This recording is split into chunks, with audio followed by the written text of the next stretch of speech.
Here's a story, S is for Sunshine, written by Carol Crane and illustrated by Michael Glenn Monroe.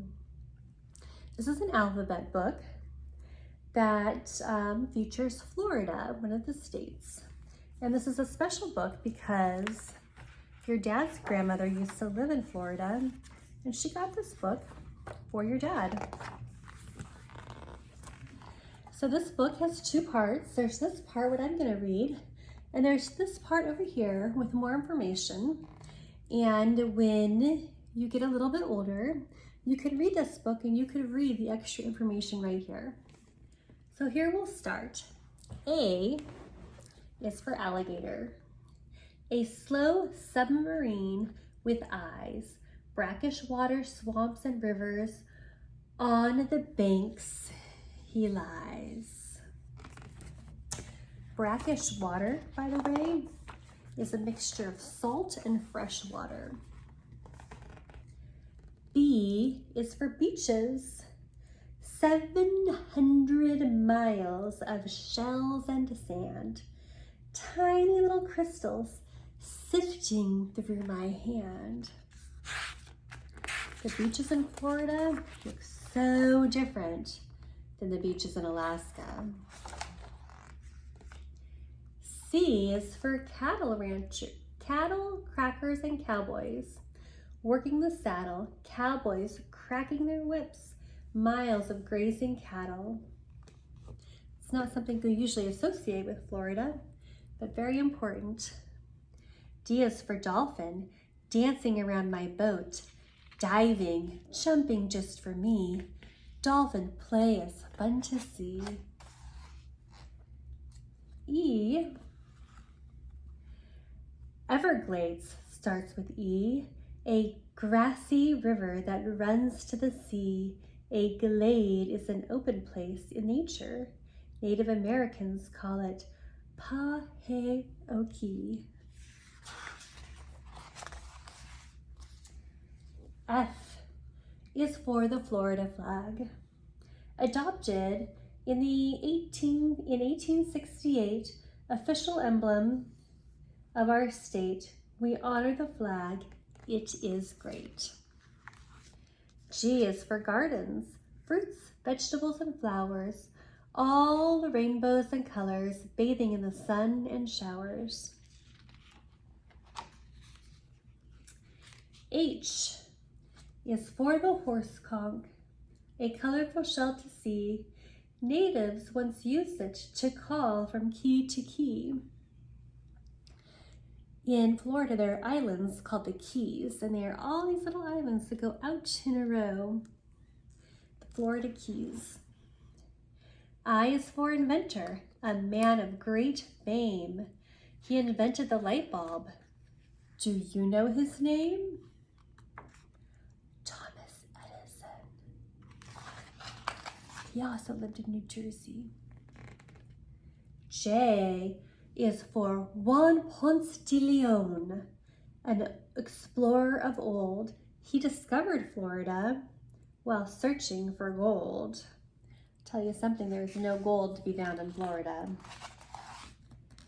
L is for Lake Okeechobee. How do Seminoles say the name? Okie is big, Chobe is water. A levee has made it tame. I missed K. Oh my goodness. K is for the Keys. Here they are, those little tiny islands. A coral necklace in the sun, riding over bridges, counting islands one by one. KL, which we did. M is for the mockingbird, whose song fills the air. He copies the other birds, but he doesn't care. N is for NASA, rockets lifting into space, man and nature sharing God's earth with grace.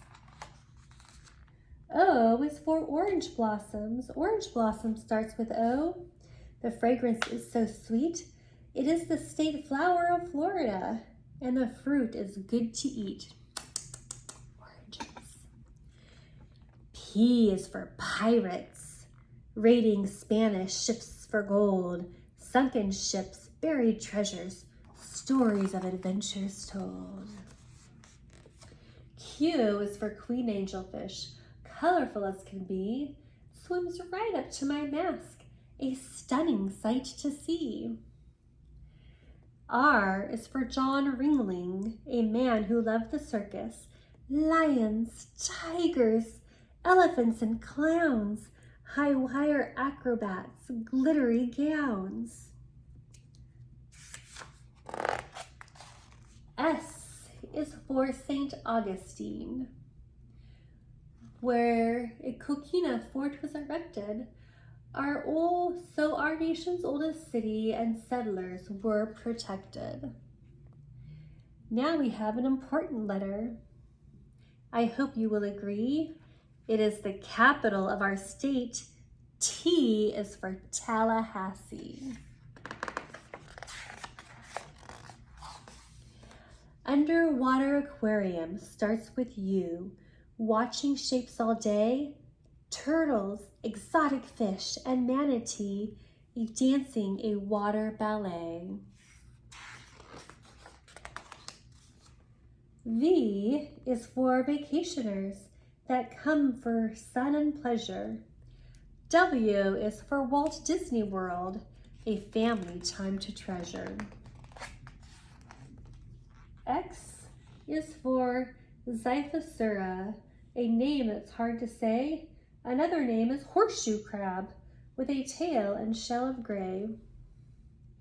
Y is for the yearling, a prized book of local charm, a boy, a pet fawn, and life on a Florida farm.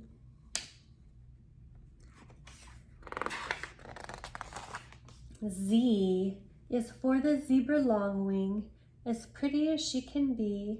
She's flown across the alphabet from letters A to Z. Oh, and so one day maybe you'll get to Florida and get to see the zebra longwings. Here they are again.